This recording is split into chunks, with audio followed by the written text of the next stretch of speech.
Well, the commemorations may be over for the 80th anniversary of Pearl Harbor, but one documentarian's work continues telling the stories of the greatest generation.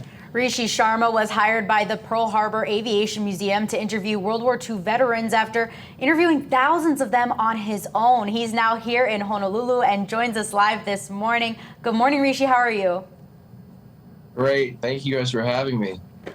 So what got you started on doing this type of project? What drew your interest? I've always been interested in World War II just as a kid, you know, watching Band of Brothers or Saving Private Ryan. But what really got me into it was reading a book called Citizen Soldiers by Stephen Ambrose. It's a compilation of veteran stories, and I was just so amazed at what these men went through at such a young age that I started to call some of them just to thank them, and that led to me wanting to meet some of the veterans in person. And so one day after school, I was a junior in high school, I rode my bike to the local retirement home, and I was introduced by the director to 25 different World War II veterans, and they were so excited and happy to have a younger person want to hear about what they went through. And I really felt like I was contributing to history by documenting their very real experiences in combat. Yeah, and I know, you know, so many of us, you know, maybe have like a great uncle or a grandparent that, you know, and if they're not here anymore, we wish we could ask them about their experiences, you know, and you've to be able to talk to over 1,000 of them. What are some of the most interesting stories that you hear? Oh, you know, I've been very blessed that I've been able to interview veterans across the U.S. and Canada, the UK and Australia. And, you know, there's so many different stories you can't really compare. But, you know, to be able to meet some of the veterans who were put in a position where at maybe 19, they had to kill the enemy, or they had to see their best friends killed right in front of them.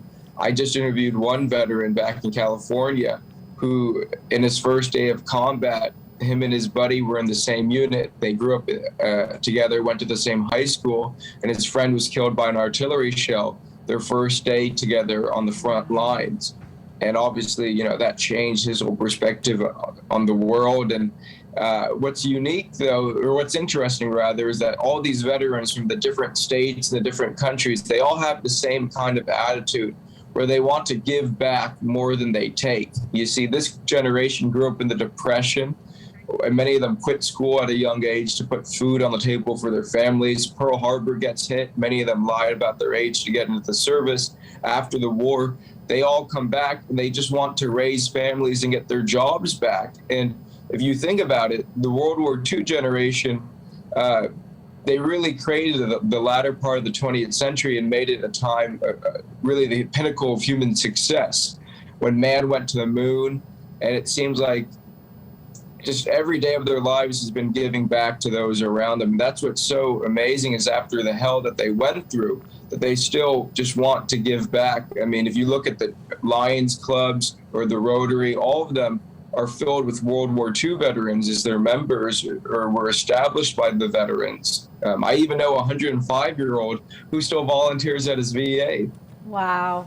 Absolutely amazing. And as before we let you go here, I know you're here in Honolulu to try and talk to veterans that are here locally. How can they maybe get in contact with you to share their story?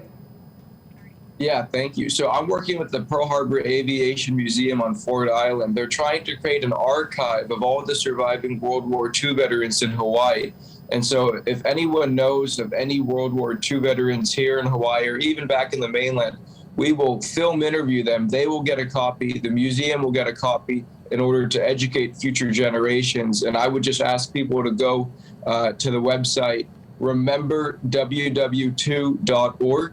And if they reach out, we have our phone number and email on there, info@rememberworldwar2.org. And we are looking for more and more veterans to help preserve their stories.